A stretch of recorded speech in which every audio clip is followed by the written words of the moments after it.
Hello friends, welcome to Ray Academy and welcome to my new live class. And in this class, friends, we are going to cover the weekly current affairs for the week 5, July 2022. Okay, and this class is presented by me, Prabhakar Jha.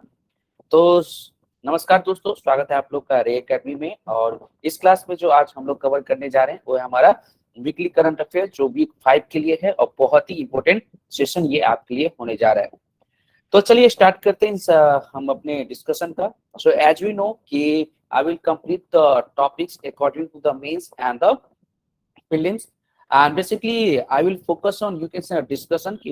Whatever topics, okay, I will discuss, I will focus on discussion because discussion is very important for the mains examination. Okay, so that's why you can crack the prelims examination, but the mains examination is the crucial because mains examination is very important for the crack the civil service examination. आप लोग को पता ही होगा कि prelims तो एक elimination stage है, सिर्फ वो आपको एलिमिनेट करने के लिए होगा, लेकिन जो मेंस एग्जाम है जहां से आपको क्या मिलेगा, रिजल्ट मिलेगा. ठीक है, so that's why mains examination is very important and I will focus on, you can say ना कि डिस्कशन में जो डिस्कस आपको फोकस रखूंगा, जो किसके ऊपर रखूंगा, डिस्कशन के ऊपर. So let's start with the first topic. चलिए स्टार्ट करते हैं हम लोग अपने पहले टॉपिक के साथ. Just it is in frequent news. ये टॉपिक बहुत ही बार न्यूज में है कि world health organization declares monkeypox a public health emergency. Okay, so we'll have to know about, and this topic is very important for the prelims and also for the mains examination, and you'll have to keep in the mind. So let's start our discussion. First of all, whenever you are going to cover any topics, so you should know about the context. आप जब भी किसी topic को cover करने जाते हो तो उसका संदर्भ जो है, उसका कॉन्टेक्स्ट जो है वो आपको पता होना चाहिए. तो जैसे कि हमारा टॉपिक ही है कि WHO जो विश्व स्वास्थ्य संगठन ने क्या किया है कि मंकी पॉक्स को एक आपका पब्लिक हेल्थ इमरजेंसी के रूप में डिक्लेयर कर दिया है. सबसे पहली बात, ये जो टॉपिक है वो आपका जो इंटरनेशनल रिलेशन से इसे हम लोग मान सकते हैं, जो हमारा आईआर है, और साथ ही में ये डिजीज जो ह्यूमन डिजीज का जो सब्जेक्ट्स है, ठीक है, उससे भी आपके ये क्या है संबंधित है. इन चीजों को आपको ध्यान में रखना होगा. तो सबसे पहले चलिए स्टार्ट करते हैं हम लोग यहाँ से कि what is the context and why we are discussing. संदर्भ क्या है, क्यों डिस्कस कर रहे हैं. बेसिकली कि WHO has issued a public health emergency international concern, PHEIC, इसे हम लोग कहते हैं PHEIC. Okay, so WHO okay basically has issued a public health emergency of international concern, and which will enhance coordination and sharing of resources and information among nations regarding monkeypox. Okay, monkeypox. So this is very important. Okay, now let's move ahead and let's discuss. Basically, if you talk about the monkeypox, so monkeypox, okay, was first discovered in 1958. Basically, if you talk about the monkeypox, so it was first discovered in 1958. 1958. Okay. And then after that also we can say in a colonies of monkey, okay, kept for research, hence the name monkeypox. Okay, and then आपको ये ध्यान रखना होगा जो monkey pox है वो पहली बार कब डिस्कवर हुआ था, ये आपका जो 1958 में जो है ये डिस्कवर आपका हुआ था. ये प्लीज ध्यान में आप लोग को रखना होगा. ओके, सो ये सारी चीजें अपने आप में बहुत ही इंपॉर्टेंट होता है क्योंकि ये जो टॉपिक्स है it is in frequent news and may be UPSC और also we can say state service may ask a question related to this, so that's why you will have to remember. So I already told you कि monkeypox जो है आपका first time जब आपका discover हुआ था 1958 में, and the first human case of monkeypox was reported in the Democratic Republic of the Congo. Okay, तो ये जो है आपका पहली बार आपका ये जो रिपोर्ट हुआ था DRC, democratic republic of Congo में जो है ये आपका पहली बार हुआ था. कब हुआ था, 1970 में. डिस्कवर हो गया था 1958 में पहली बार. ये जो हम लोग बात करते हैं मंकी पॉक्स का जो ह्यूमन केस जो आपका पहली बार डिस्कवर हुआ था वो democratic republic of the Congo 1970 में हुआ था. फिर अभी वर्तमान में ही recently an ongoing outbreak of the viral disease monkeypox was confirmed in May 2022. In May 2022, so this is very important and we'll have to keep in the mind. So this is really very, very important. Okay. And now, as we know, okay, there are various, because there are so many news related to the monkeypox cases, basically found in Delhi, then also in you can say southern India. So that's why this is really very, very important. Okay. And now let's move ahead and let's discuss about, first of all, we should discuss about the PHEIC. That means the Public Health Emergency of International Concern. What is PHEIC? Okay, Public Health Emergency of International Concern.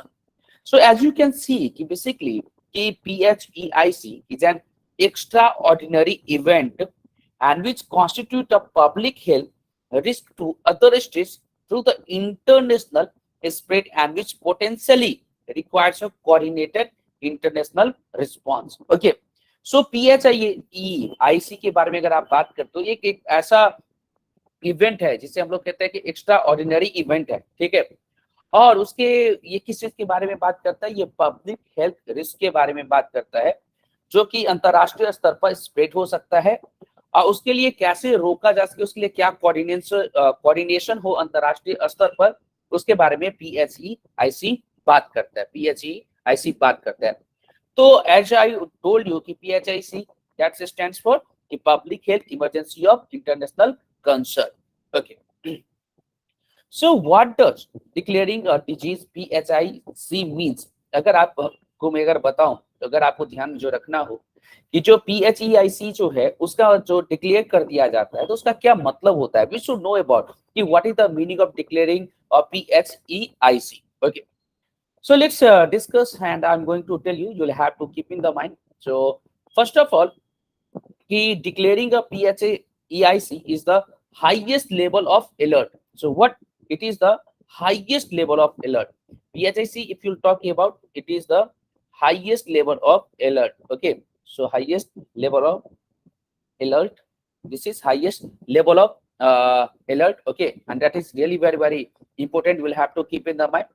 Highest level of alert that WHO is obliged. Okay, WHO is obliged, you can say, to declare, and is meant to send a powerful signal to countries of the need for urgent action to combat the spread of disease. So basically जो PHEIC का मतलब होता है, अगर उसे आपको declare किया जाता है तो उससे होता क्या है, एक हाई लेवल ऑफ अलर्ट जो है वो जारी किया जाता है इसके लिए कि जो डिजीज है उसके ऊपर तुरंत एक्शन हो सके, उसको कंट्रोल किया जा सके. And also PHEIC means, yeah, also you can say कि PHEIC obliged to mobilize resource to help low and middle income. So mobilization of research. Also you can say कि PHEIC helps in mobilization of mobilization of, you can say, researches for mobilization of resources for low and middle income countries, and in this effort and fund research and development on needed treatments, vaccines, diagnostics, and also it also you can say now कि PHEIC also obligates country to share information with WHO. So sharing information, what? Sharing information is very, very important. Sharing information. And then PHEIC comes below the pandemic situation now. Okay, comes below the pandemic situation now, and declared as a global health concern after the COVID-19 spread across the world. Okay, and earlier it was only considered as an epidemic, no pandemic. Okay, what was evolved. So you'll have to keep in the mind. Now let's move ahead and let's discuss about the, you can say now, there is a news related to 2022 monkeypox, and we'll have to remember about the 2022 monkeypox कि जो news है आपके 2022 में ये क्या है. Okay, 2022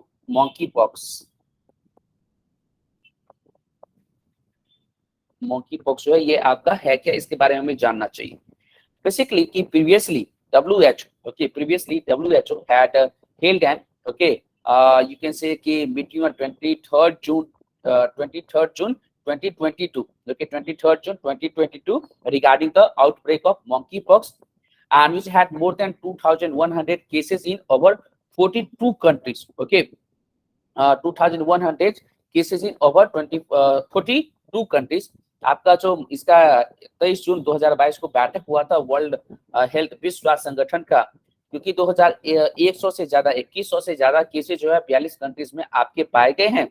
और इसके बाद जो है अगर हम लोग बात करते हैं कि जो PHAEIC के बारे में अगर बात करते हैं, उसकी जो बातें की गई थी, तो उसमें हमें जाने की जरूरत नहीं है। हाँ, एक चीज और मैं बता दूं कि जो WHO जो है वो क्या करता है, आपका early warning alert and response system है उसका, EWARS। चलिए मैं इसके बारे में आपको बता दूं, EWARS early warning alert and response system, EWARS। Basically कि humanitarian emergency increase the risk of transmission,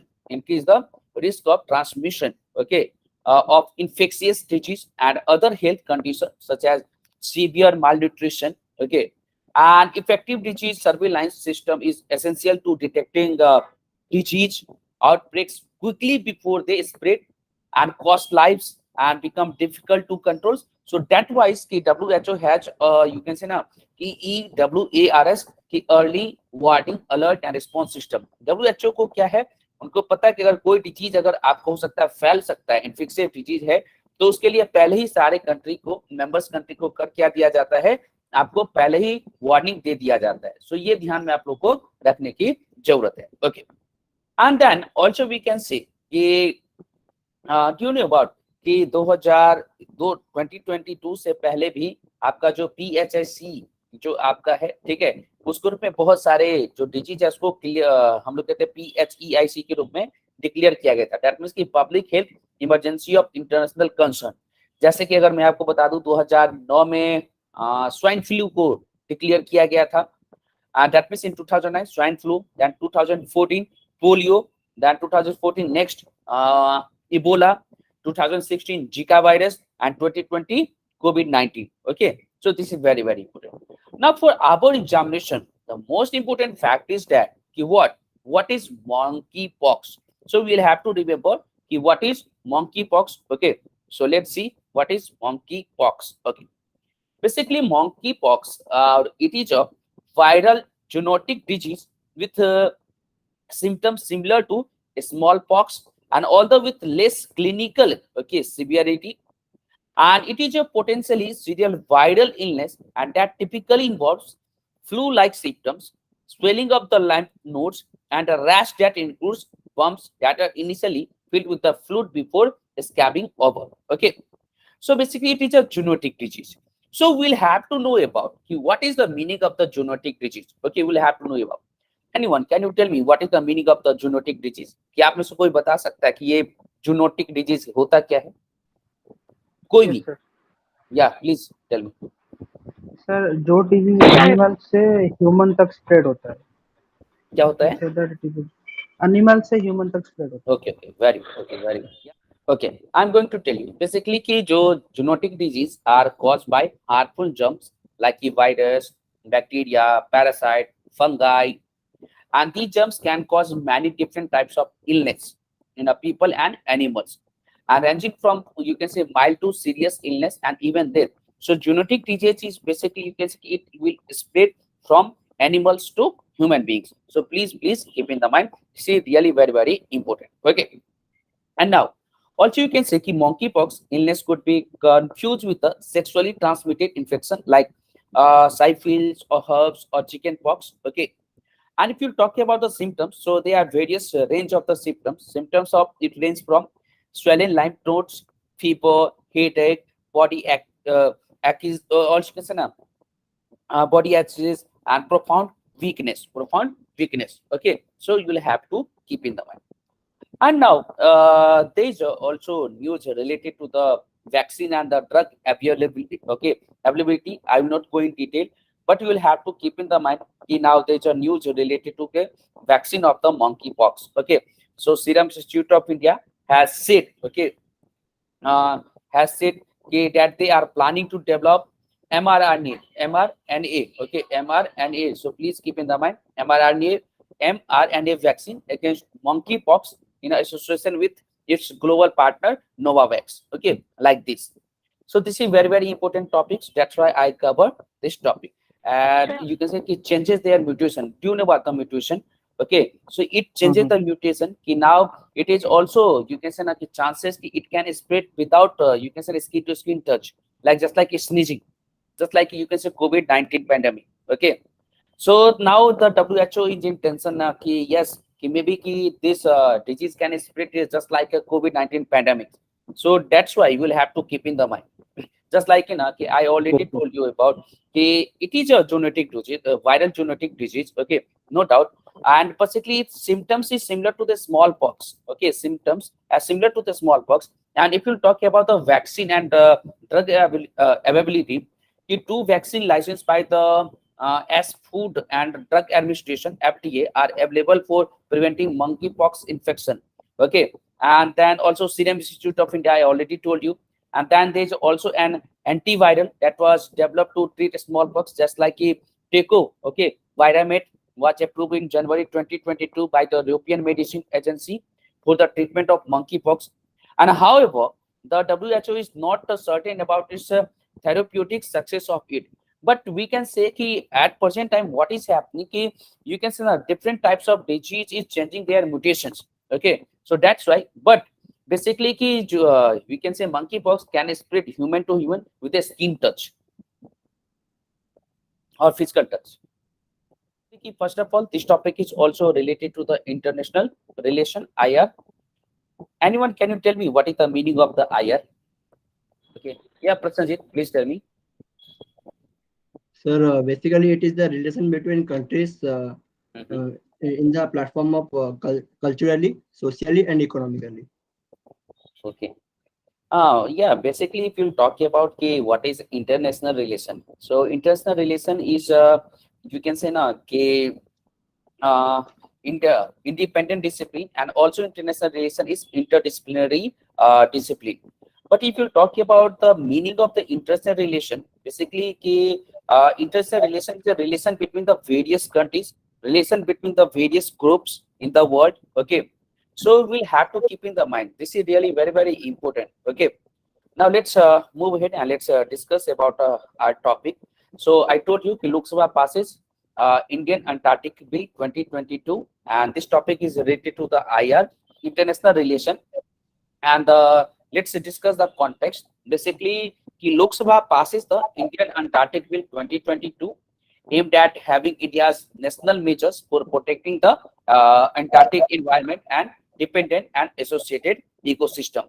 So first of all, we should know about the you can say Indian Antarctic Bill 2022. Okay, Indian Antarctic Bill 2022, and this is really important. You'll have to know about this. Okay, so basically, if you talk about the Lok Sabha, okay, passed the bill on 1st April 2022. Okay, and the bill in pursuant to India's accession to the Antarctic Treaty. I will discuss what is Antarctic Treaty and the protocol environment, okay, protection, Madrid Protocol, okay, to the Antarctic Treaty, and the Convention on Conservation of Antarctic Marine Living Resources. Okay, so as you know, na, Arctic Circle, Antarctic Circle. Okay, so anyone, can you tell me northern point? Okay, okay, you can say which point is basically related to the Antarctic Circle, northern point or southern point?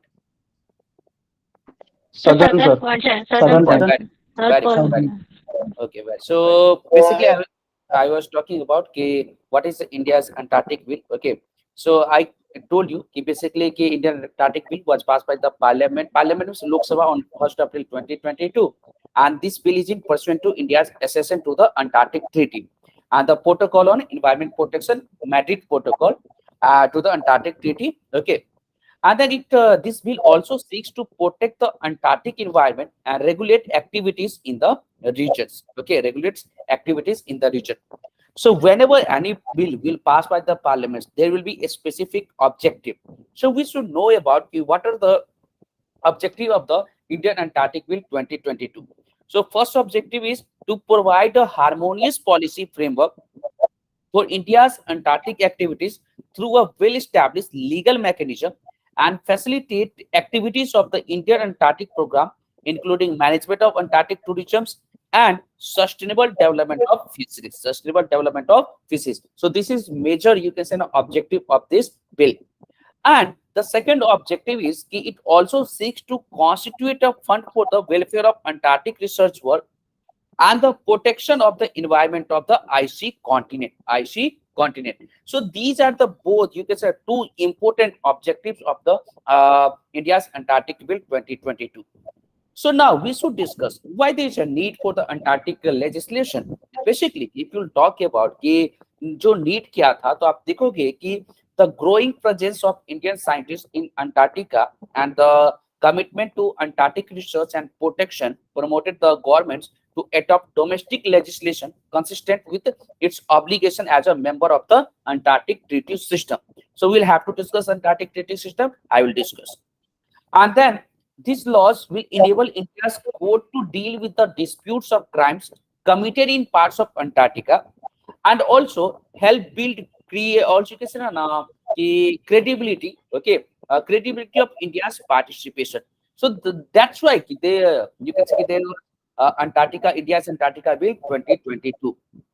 Now let's come to the, and we should discuss what are the key features of the bill. Okay, what are the key features of the bill? We'll have to discuss. Let's discuss the key features of the bill.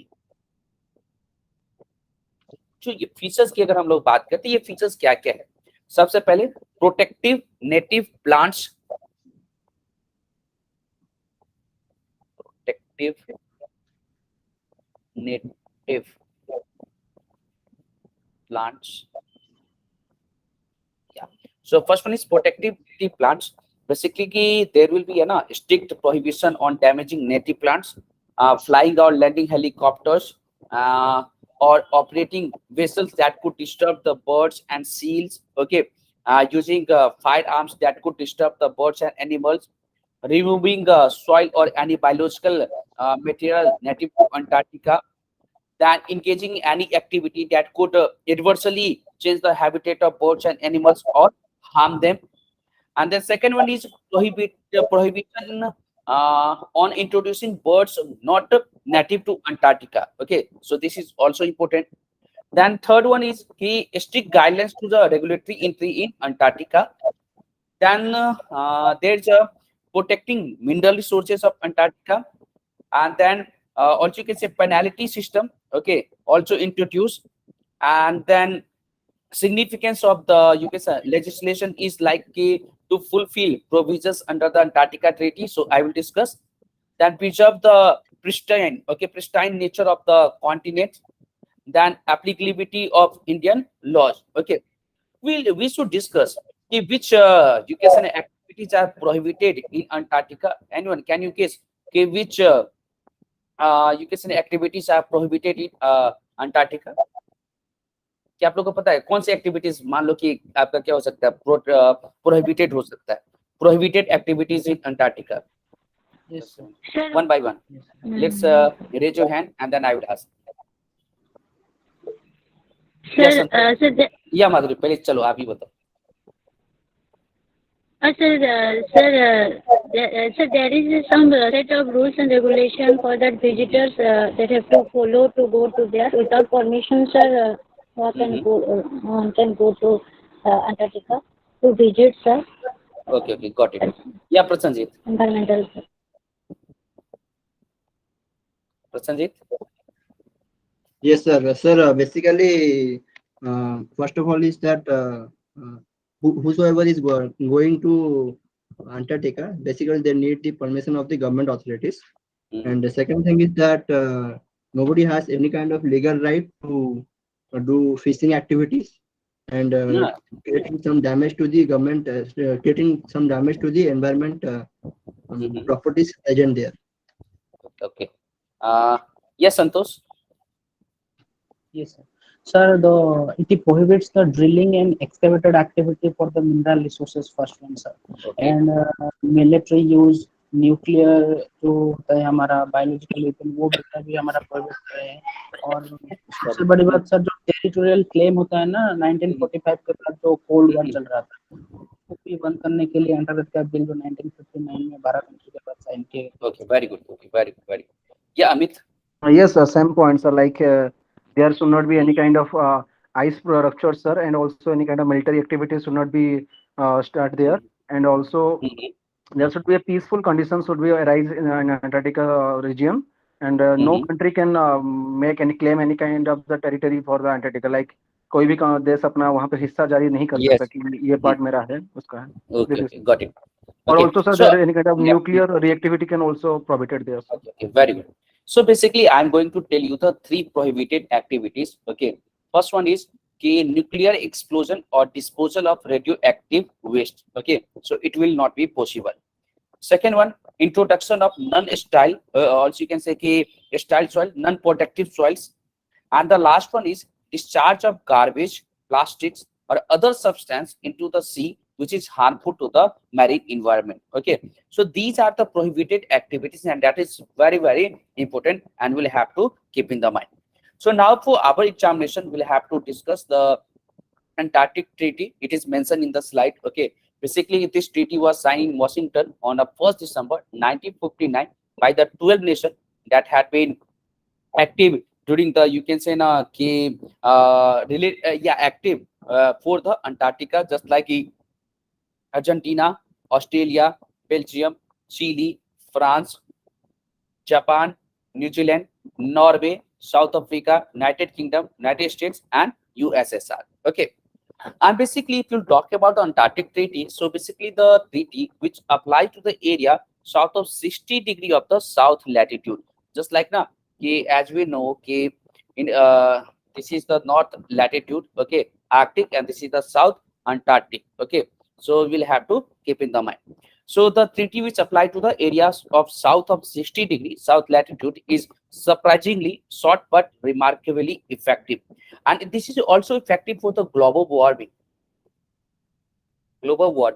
Okay, so please keep in the mind. And basically by the Antarctica Treaty, okay, yeah, Antarctica Agreement, the countries active in Antarctica consult on the use of a whole continent with a commitment that it should not become the scene or object of international discourse. And it's 14 articles, the treaty, just like a later more, and at present times, if you talk about, there are 54 members of the Antarctica Treaty. Okay, and then there is also India's Antarctic program, and India Antarctic program is a multidisciplinary, multi-institutional program under the control of the National Center for Antarctic and Ocean Research, and it comes under the Ministry of Earth Science. And India officially acceded to the Antarctic Treaty System in August 1983. So that's why this is really very, very important, and we'll have to keep in the mind. Yeah, 12 September 1983. Very good, Amit. Okay, 12 September 1983. Okay, so I already told you about the Antarctic Treaty, but there are also objectives of the Antarctic Treaty. We should know about what are the objectives. Basically, the main objective of the Antarctic Treaty was that Antarctica is not used for a military activity, or there is no other misuse, and to ensure the demilitarization of the area. And the other objective was to prevent nation from indulging in mining activity or any other illegal activity. So this is about the Antarctic Treaty. Now, we should also know about the, you can say na, Antarctica. What are the facts related to the Antarctica? Anyone, could you tell me facts related to the Antarctica? And after that, I will tell you what are the facts related to the Antarctica. Can you tell me? Anyone, if you want, please raise your hand. Okay, yes, Santosh, go ahead. Yes sir, Antarctic को sir no man's land भी बोला जाता है. Yes, very good. Yes sir, और वहां पर penguins वगैरह देखने को मिलते हैं, जो कि हमारा नॉर्थ पोल पर आर्कटिक पे नहीं मिलता है. Yes, very good. ओके, और हमारा ओके, बोलिए. नहीं सर, हमारा रिसर्च स्टेशन के बारे में बता रहा हूँ. यस, हाँ बताइए. यस सर, इंडिया का 3 रिसर्च स्टेशन वहां पर है. पहला जो दक्षिण गंगोत्री हमारा डेवलप किया गया था 1983, इंडिया साइन किया, वो तो अभी नॉन ऑपरेशनल है.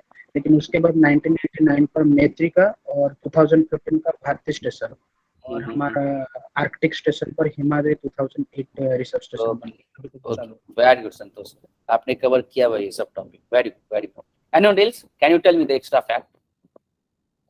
Okay, no problem. I'm going to tell you. Please sir keep in यहाँ the पे सर yeah. एक्चुअली वर्ल्ड का सबसे हाईएस्ट फ्रेश वाटर रिजर्वियर है सर, मतलब स्टोरेज है। Yes, yes. Mm-hmm. और यहाँ पे सर पेंगुइन की बहुत बहुत ज्यादा तो मतलब मात्रा में सर यहाँ की आबादी मिलता है सर।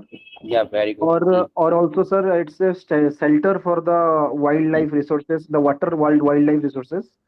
और सर ये सर आर्थ की पेनिनसुला में सर साउदर्न साइड में आता है सर, जिस वजह से सर ये ग्लोबल वार्मिंग के हिस्से में सर बहुत ज्यादा पार्टिसिपेट Yes, रहता है yes. For the Okay, nature. very good, very good. Okay. So please try to listen and understand key facts related to Antarctica. Basically, we can say ki Antarctica is uninhabited. Okay, except for those manning the nearly 40 permanent station, and it was established by the several countries, including India, for carrying out scientific research. And India maintains at present also we can say now ki 2 research station on the Antarctic continent. And first one, Maitri, commission in 1989. Okay, and then there is a Bharti commission in 2012. Okay, and basically ki in Antarctica it has also launched you can say 41 scientific expedition every year thus far, and together with the Himadri station in Himadri station above the Arctic Circle, India is among an elite group of the countries with a multiple research projects in the polar regions. And Antarctica is the southernmost continent, and it contains the geographic South Pole and is situated in the Antarctic region of the southern hemisphere. And at basically there are almost 14 crore square kilometers like this, and it is the 5th largest continent. Okay, please keep in mind Antarctica is the 5th largest continent, so this is very very important.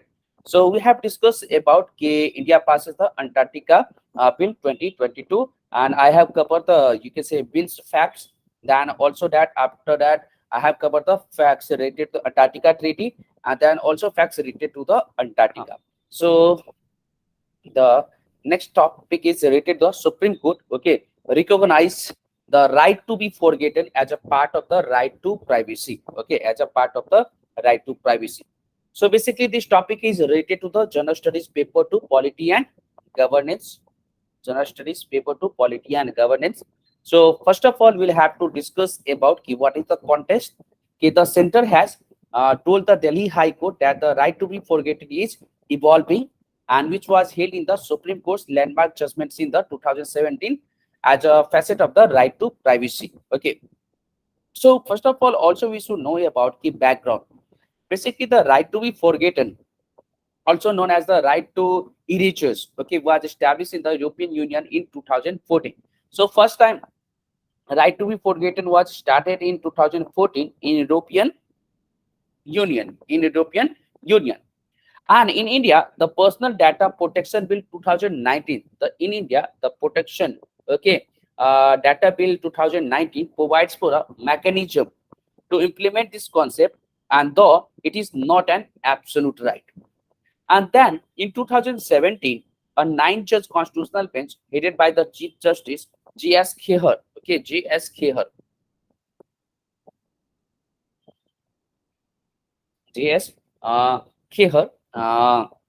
ruled that the right to privacy is an intrinsic part of the right to life and personal liberty under Article 21 and entire Part 3 of the Constitution. So Article 21 is very very important, as you know, protection of personal life and liberty. Okay, so Article 21 and Article 21 is related to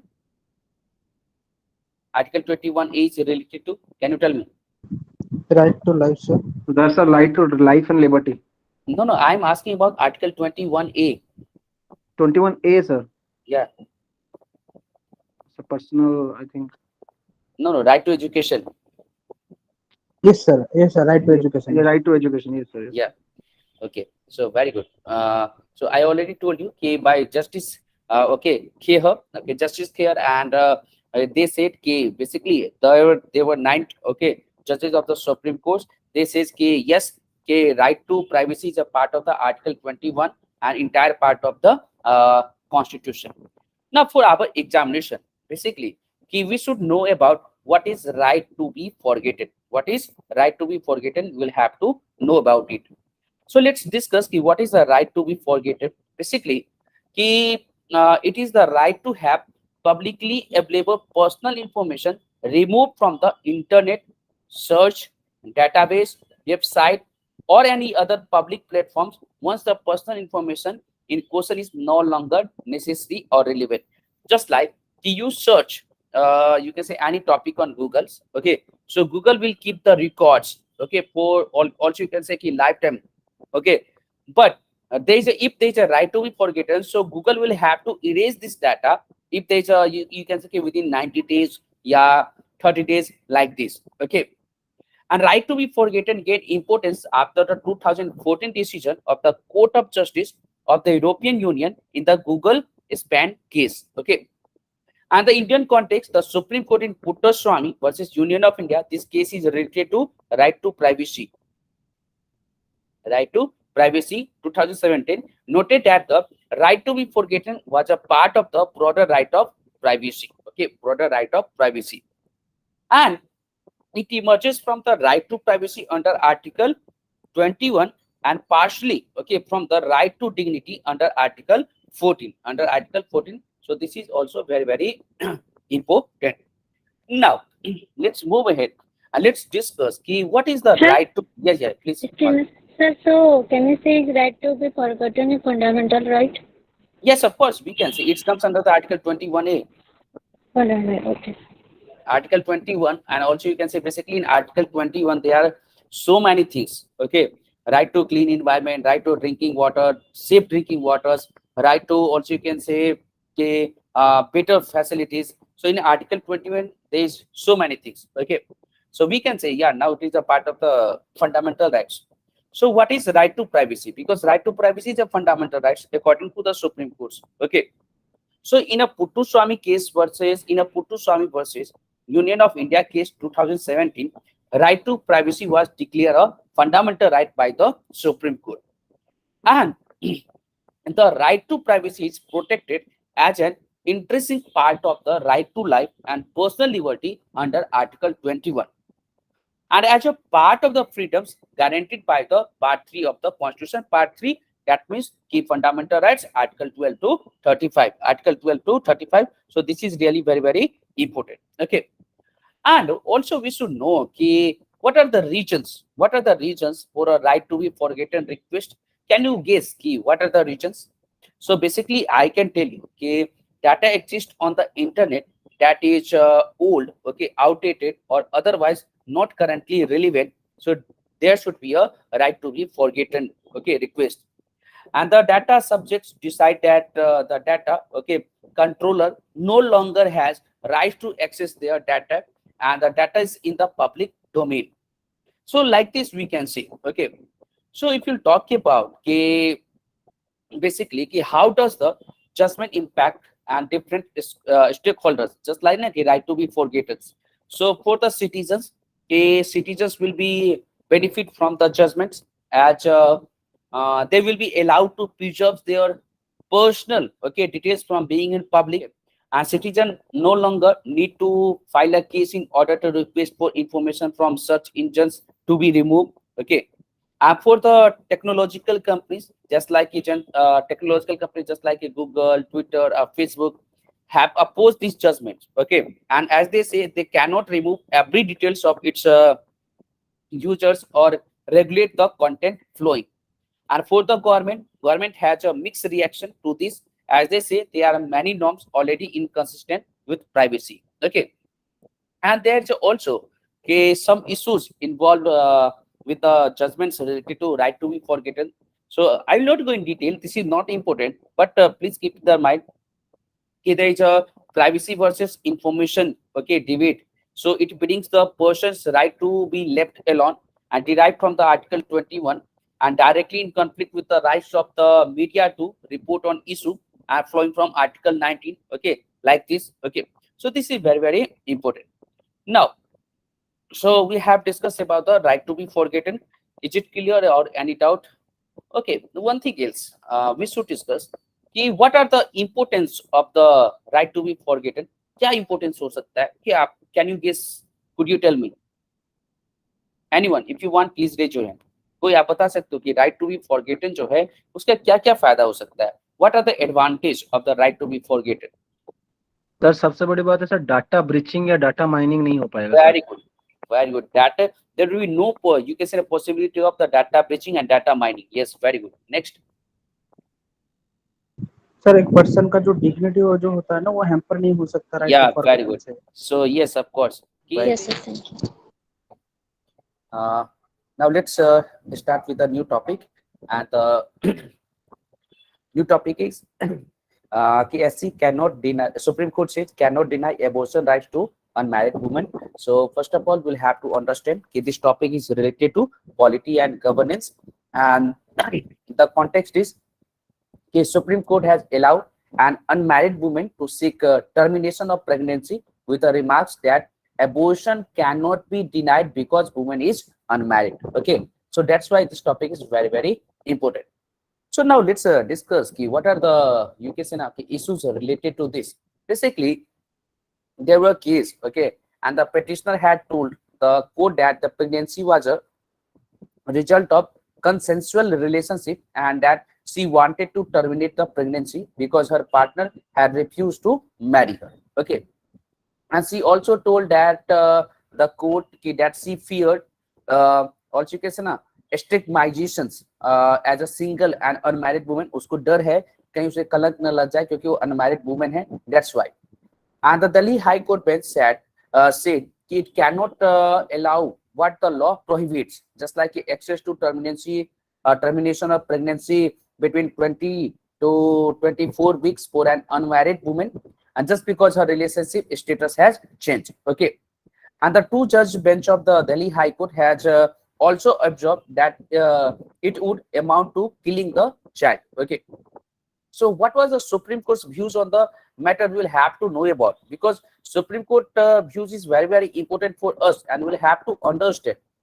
Basically, the petitioner, okay, should not be denied the benefit on the ground that she is unmarried woman, and the parliamentary intent is not to confine the benefits to situation arising out of a matrimonial relationship, and it noted that a widow or a divorced woman is allowed to terminate pregnancy in the terms of 20 to 24 weeks.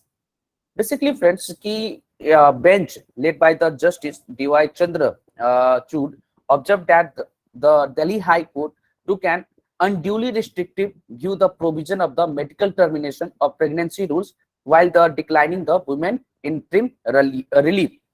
And as a relief, the Supreme Court has passed an interim order to allow the unmarried woman to abort her pregnancy 24 weeks arising out of a living relationship.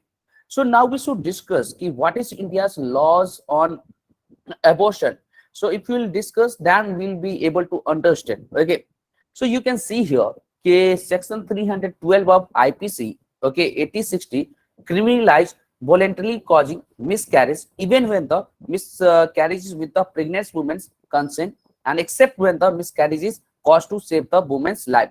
You will not have to remember these things, okay, but you will have to know about the Supreme Court said yes, unmarried woman has also abortion rights. Okay, and in 1971 the Medical Termination of Pregnancy Act, MTP Act, was introduced to liberalize access to abortion, since the restrictive criminal provision was leading to women using unsafe and dangerous methods for termination of pregnancy. Okay, so at present time, what is you can say just like abortion right, so we'll have to keep in the mind in 2021, no need to go in this detail, this one, you'll have to know about in a parliament amended the law and allowed for termination under the opinion of one doctor for pregnancy up to 20 weeks, and for pregnancy between 20 and 24 weeks, the law, the amended law requires the you can say opinion of two doctors.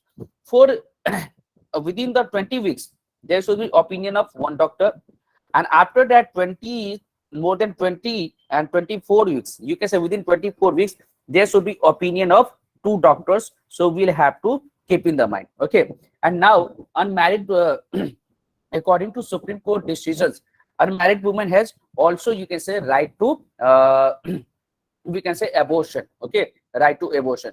So this is very, very important, and you will have to keep in the mind the week. For the 20 week, we can say one doctor, and for more than 20 to 24, within 24 weeks, there should be opinion of two doctors. There should be opinion of two doctors, and that is really very, very important. Okay, basically कि जो आपका 2021 में amendment हुआ, इसमें कुछ चीजें था, जैसे कि after the introduction of an amendment in 2021, the medical termination of pregnancy act uses the word partner instead of husband. Okay, partner, just like a partner should be also, you can say ना, जो partner हो सकते हैं वो live in relationship में भी हो सकता है. Okay, so this shows the legislative intent to cover unmarried women under the act. So that's why this is very, very important. And the use of words women's or her partner shows an intention to cover unmarried women, which in also you can say कि consonance with the article 14 of the constitution. Article 14 of the constitution, as you know, in a, you can say, in the eyes of the law, everyone is equal. Okay, so we'll have to keep in the mind. And now let's move ahead, and let's basically what are the guidelines for terminating pregnancy falling in the 20 to 24 weeks, okay, category. So we'll have to keep in the mind, for the 20 weeks categories, one doctor advice, and more than 20 to within the 24 weeks, two doctors, you can say, advice is very, very important. And no need to go in detail. This is only, you can say, important aspects, and we'll have to know about it. Okay, and this topic is also related to the society, so we should keep in the mind. Okay, so we should keep in the mind, and really this is very, very important. And now let's move ahead, and now let's discuss with the new topic, and the new topic is related to Karnataka tops Niti Ayog. Okay, Karnataka tops Niti Ayog innovation list. Okay, innovation list. And so basically, first of all, this topic is related to the economy, general studies paper 3 for the UPSC, and the context, Karnataka has bagged the top rank in Niti Ayog's India's Innovation Index 2021, and which determines innovation capacities and ecosystem at the sub-national level. So first of all, we should discuss about the India's Innovation Index. We should discuss about the India's Innovation Index. So India's Innovation Index, if we talk about the India's Innovation Index, okay, it is released by the Niti Ayog. It is released by the Niti Ayog, National Institution of Transforming India. And Niti Ayog, yeah. Anyone, do you have any doubt? So Niti Ayog basically, can tell me, Niti Ayog is a constitutional body or statutory body? Yes. Yeah, basically it is executive body. That means it was established by the an order of the government. Okay, Niti Ayog, just like you can say planning commission. Okay, so yeah, so I told you India's Innovation Index is released by the Niti Ayog and the Institute for the Competitiveness every year, and the index attempts to create an extensive framework for the continuous evaluation of the innovation environment in all states and union territories. And this is the third edition of the report, so please keep in the mind, this is the third edition of the report. Okay, and which highlights the scope of innovation analysis in the country by drawing on the framework of the Global Innovation Index. Basically, the number of indicators has increased from 36, okay, in 2020 to 66 in India's Innovation Index 2021. So if you talk about the indicators, so that there is 66 indicators in 2021. And then also, if you talk about the categories, so there are three categories: major states, union territories, and hills. Okay, union territories and hills and northeast states. So major states, union territories, and hills and northeast states. And if you talk about the indicators used, so basically you can see here there are 7 pillars in the index, and 5 enablers pillars measures the input, and 2 performance pillars measures the output. So 5 major pillars related to input, and 2 performance, and 2 indicators Yeah, two also you can say indicators, basically performance pillars measure for the output. And the indicator that the survey uses include the level and the quality of education and parameters such as several PhD students and knowledge intensive employment, then enrollment in engineering and technology, and several highly skilled professional, involvement in research and development, and number of patents and trademarks application filed, internet subscriber, FDI, foreign direct investment inflows, business environment, and safety and legal environment. So I should discuss. Yeah, anyone, can you tell me what is the meaning of the FDI? What is the meaning of the FDI? So foreign direct investment. foreign direct Yeah, investment. yeah, this is the full form, but I am asking you what is the meaning. No problem. I'm going to tell you. Basically, if you talk about the FDI or FII, okay. So there was a committee set up by the RBI, Reserve Bank of the India. The committee was Arvind Mayaram committee, okay. And according to Arvind Mayaram committee, if there is a foreign investment up to 10%, it is known as the FII. That means foreign institutional investment, okay. And if there is an investment more than 10%, more than 10%, then it is known as the, you can say now, the FDI, okay. So this is really very, very important, and you'll have to keep in the mind. And basically foreign direct investment, there are two routes: automatic routes, okay, and the government routes. So you'll have to cover these things, and basically I have covered these things in any previous classes, okay. So Sir? this is really very, very important. Yeah, please ask. Sir FDI ये country के लिए अच्छा होता है ना FII से?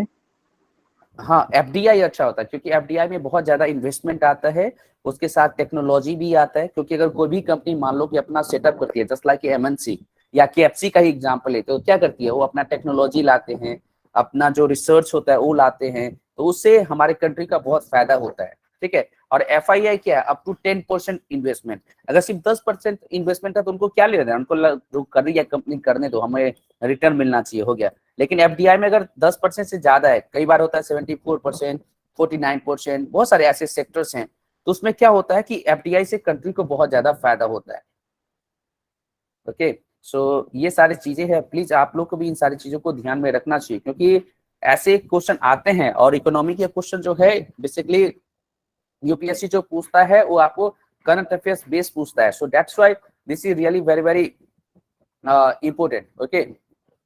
Now let's move ahead and let's discuss about the, I already told you, yes. Now let's discuss the key highlights of the finding of the Niti Aayog's innovation list. Key highlights, okay. In a major state, Karnataka topped with the score of 18.05, followed by the Telangana and Haryana. So first is Karnataka in major state, second is Telangana, and third one is Karnataka. In a bottom states, there is a Bihar. Almost Bihar is also na ki bottom state in literacy rate.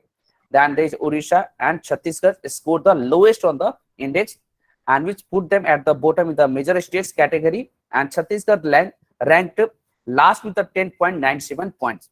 And if you talk about the hill and the northeast state, Manipur is leading the category, followed by the Uttarakhand, okay, and Meghalaya, and then Nagaland ranked the last on a 10th.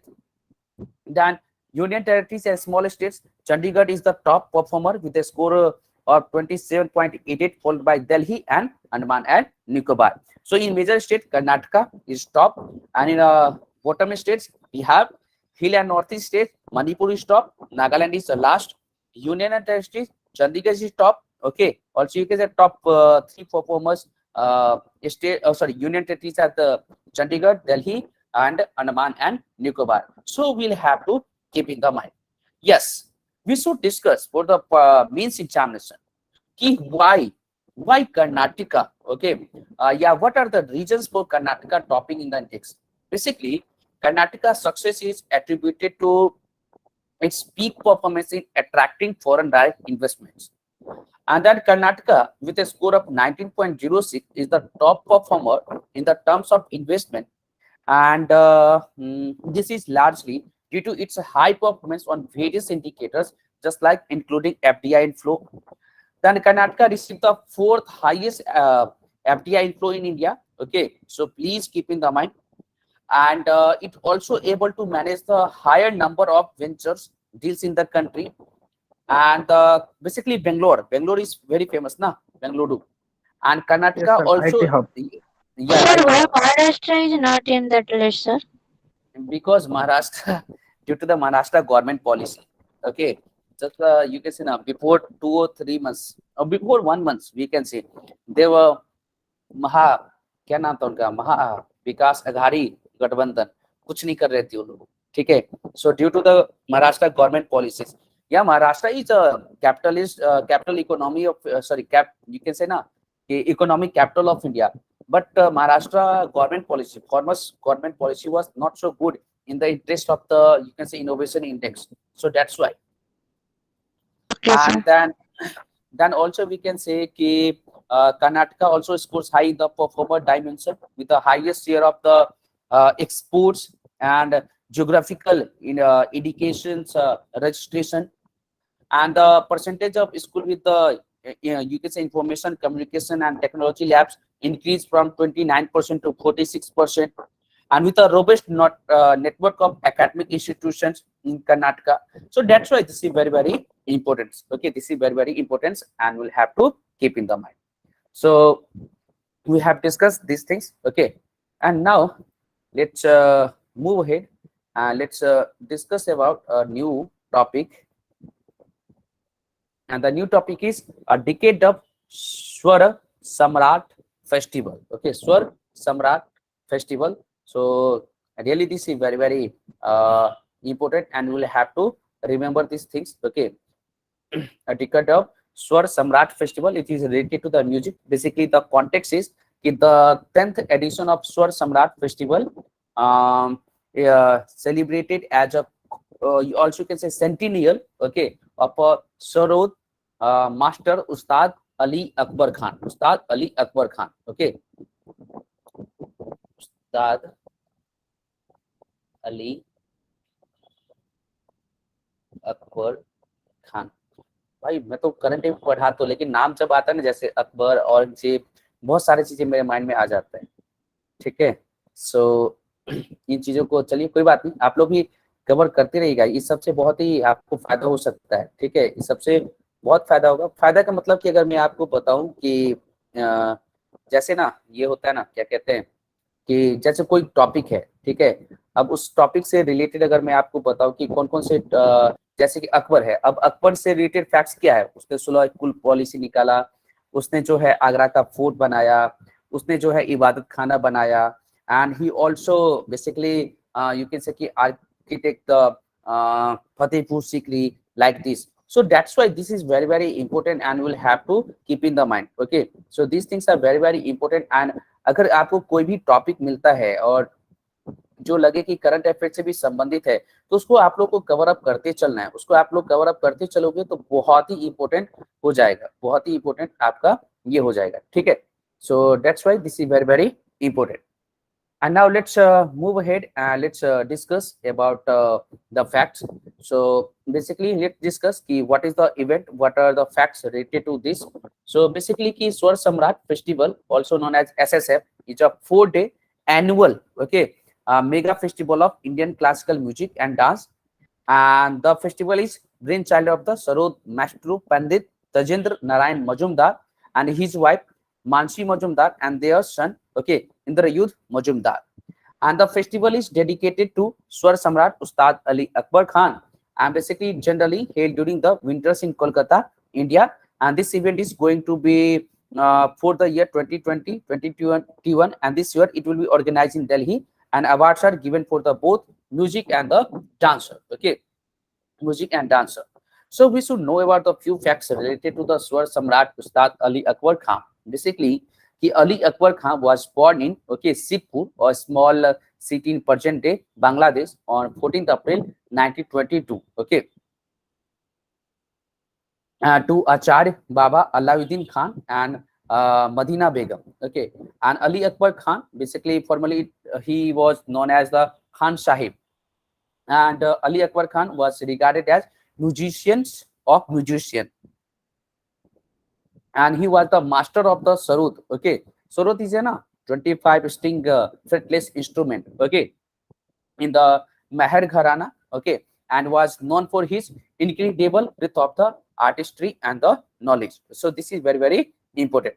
Okay, so we should discuss about the Hindustani classical music. Hindustani classical music. Okay, I'm going to tell you. Basically, if we'll talk about Hindustan music is one of the two principal types of South Asian classical music, and the other principal type is Carnatic music. So there is a Hindustani music and Carnatic music. Okay, it's found in the Dravidian speaking region of South India in Carnatic music, and it is basically found mainly in the northern 3/4 of the subcontinent where Indo-Aryan languages are spoken. Which one? Northern. Okay, and the root of the Hindustani music is traced to emergence of Dhrupad and Dhamar. Okay, and it further developed into vocal and instrumental streams, and further the emergence of Khayal from the Dhrupad as influence of the Mughal kingdom, and classical music, okay, underwent a change in character, moving from temples to the courts, okay, Devdasi system, just like, and names like Mia Tansin, okay. So Mia Tansin, everyone know about the Mia Tansin. So names like Mia Tansin have been one of the greatest influence on the Hindustani music, that means the northern classical music. If you talk about the instruments of the Hindustani music, so there was sitar, sarod, sarangi, sehnai, tabla, tamura, like this. And if you talk about the style of the singing, or you can not the style of classical Hindustani music. So style was dhrupas, khayal, thumri, taran, and tab. Okay, so these are the very, very important facts. So you'll have to keep in the mind. So I have covered these things, okay, and remaining things you can cover. You can say now, okay, from the slides. And what are the topics are important for the mains examination? I have already discussed, and you have also wrote the mains answer. So this is all about for today class. If you have any doubt, if you have any suggestion, feedback, please, okay, feel free to give me the suggestion of feedback. And if you have any question, please ask. Sir, Yeah. sir, today, sir, very recent news, sir, this news for today, sir. That, sir, that enforcement directorate, sir. Yeah. Sir, yes, sir, sir, kindly explain about that part, because today that, sir, that Shiv Sena MP, sir, Sanjay Rao, Yeah. sir, is arrested for the money laundering case, sir. Okay. And they sent Basically, to the yeah, yes, sir. So, yeah, I will try to cover in upcoming session, but I'm going to tell you about the enforcement directorate, because yes, sir. enforcement directorate is in frequent use related to Sonia Gandhi, Rahul Gandhi, Sanjay Raut, then Bengal cases like this.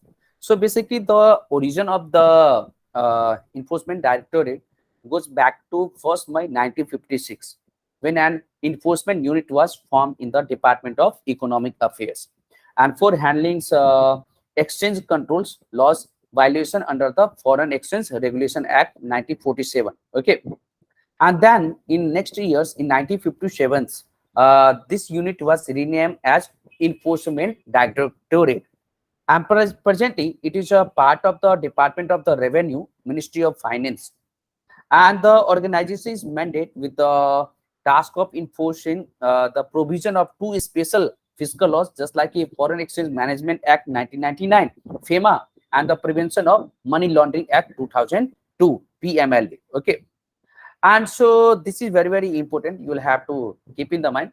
And this is there's also a special codes for the enforcement directorate. Okay, so you'll have to keep in the mind. And any appeal against any order passed by the PMLA court can directly be filed in the High Court for that jurisdiction. So this is important. Okay.